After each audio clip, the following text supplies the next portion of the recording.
DPD RI, Saudara Sultan Najamuddin, Wakil Ketua Umum Partai Demokrat, Saudara Ibas Yudhoyono, tapi mewakili Ketua Umum yang sedang dalam perjalanan dari Tiongkok.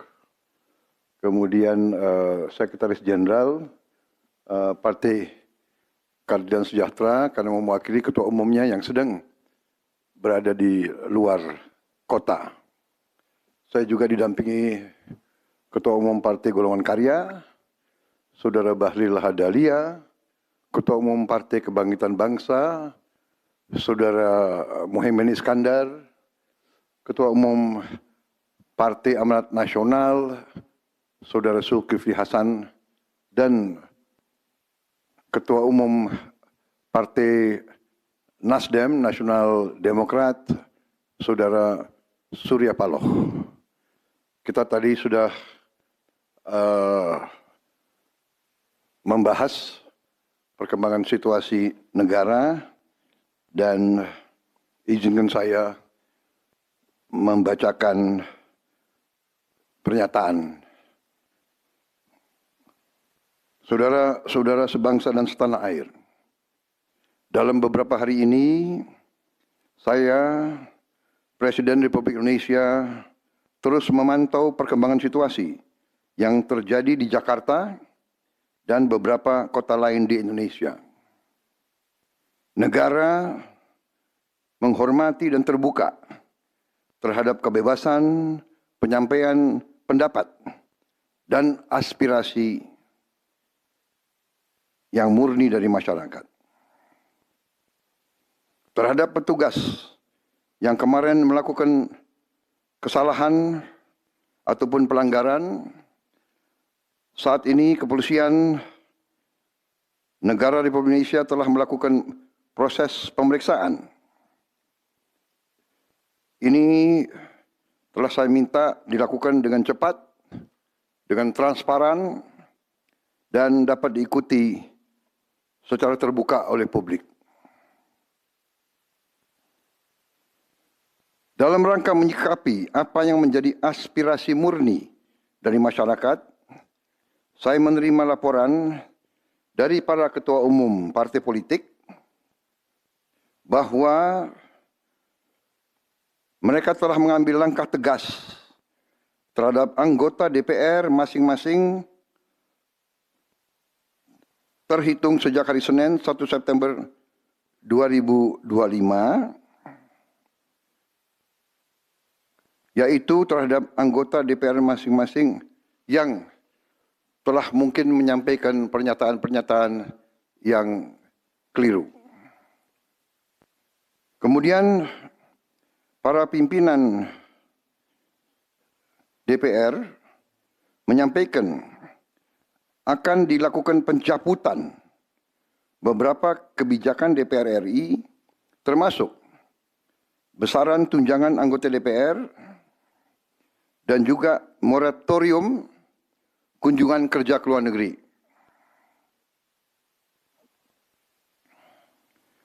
Langkah tegas tadi yang dilakukan ketua umum partai politik adalah mereka masing-masing dicabut dari keanggotaannya di DPR RI. Dan juga para pimpinan DPR telah berbicara dan para ketua umum partai juga sudah menyampaikan melalui ketua fraksi masing-masing bahwa para anggota DPR harus selalu peka dan selalu berpihak kepada kepentingan rakyat. Kami menghormati kebebasan berpendapat seperti diatur dalam United Nations International Covenant on Civil and Political Rights, pasal 19, dan Undang-Undang Nomor 9 tahun 1998. Penyampaian aspirasi bisa dilakukan secara damai. Namun, jika dalam pelaksananya terdapat kegiatan-kegiatan yang bersifat anarkis, destabilisasi negara, merusak atau membakar fasilitas umum, sampai adanya korban jiwa, mengancam dan menjarah rumah-rumah dan instansi-instansi publik maupun rumah-rumah pribadi, hal itu merupakan pelanggaran hukum. Dan negara wajib hadir dan melindungi rakyatnya. Para aparat yang bertugas harus melindungi masyarakat, menjaga fasilitas-fasilitas umum yang dibangun dari uang rakyat. Aparat yang bertugas juga harus menegakkan hukum apabila ada pelanggaran-pelanggaran yang mengancam kehidupan masyarakat luas. Saudara-saudara sekalian, sekali lagi, aspirasi murni yang ingin disampaikan harus dihormati. Hak untuk berkumpul secara damai harus dihormati dan dilindungi. Namun, kita tidak dapat pungkiri bahwa sudah mulai kelihatan gejala adanya tindakan-tindakan di luar hukum, bahkan melawan hukum, bahkan ada yang mengarah kepada makar dan terorisme.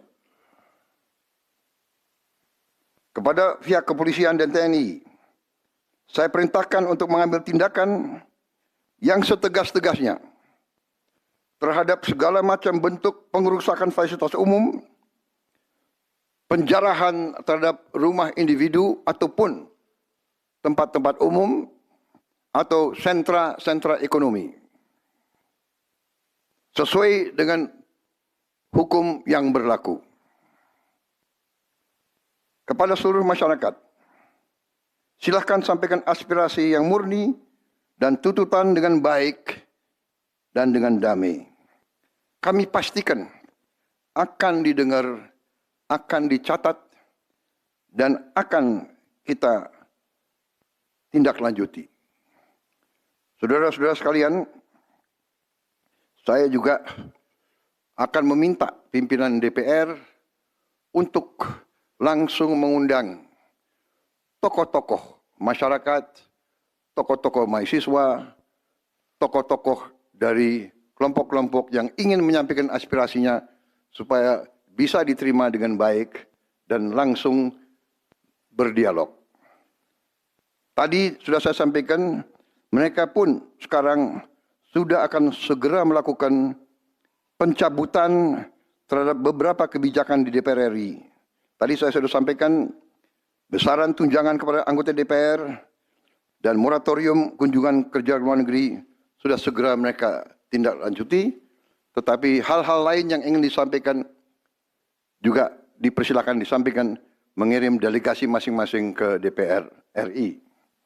Kepada pemerintah, saya juga perintahkan kepada semua KL untuk menerima utusan-utusan kelompok-kelompok yang ingin menyampaikan koreksi, menyampaikan kritik, menyampaikan perbaikan terhadap jalannya negara dan pemerintahan.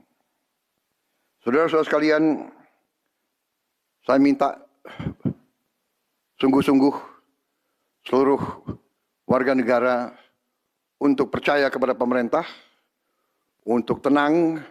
Pemerintah yang saya pimpin dengan semua partai politik, termasuk partai yang di luar pemerintahan, kami bertekad untuk selalu memperjuangkan kepentingan rakyat dan bangsa. Termasuk rakyat yang paling kecil, rakyat yang paling tertinggal. Mari kita jaga persatuan nasional. Indonesia di ambang kebangkitan. Jangan sampai kita terus diadu domba. Suarakan aspirasi dengan baik dan damai, tanpa merusak, tanpa kekerasan, tanpa penjarahan, tanpa kerusuhan, tanpa perbuatan yang merugikan fasilitas umum. Kalau merusak fasilitas umum, itu artinya merusak dan menghamburkan uang rakyat. Mari kita saling mengingatkan keluarga kita untuk tidak mengikuti kegiatan yang dapat merugikan kepentingan umum. Saudara-saudara sekalian, kita waspada terhadap campur tangan kelompok-kelompok yang tidak ingin Indonesia sejahtera, tidak ingin Indonesia bangkit. Kita mari bersama-sama perbaiki semua kekurangan yang ada pada pemerintahan dan pada negara kita. Sekali lagi, semangat kita dari nenek moyang kita adalah gotong royong. Marilah kita bergotong royong, menjaga lingkungan kita, menjaga keselamatan semua keluarga kita, menjaga tanah air kita. Kita selalu diintervensi, selalu diadu domba. Jangan kita mau terus diadu domba. Saudara-saudara sekalian, demikian pernyataan saya setelah saya berunding dengan semua pimpinan partai, baik di dalam koalisi maupun yang di luar, dan semua pimpinan lembaga negara.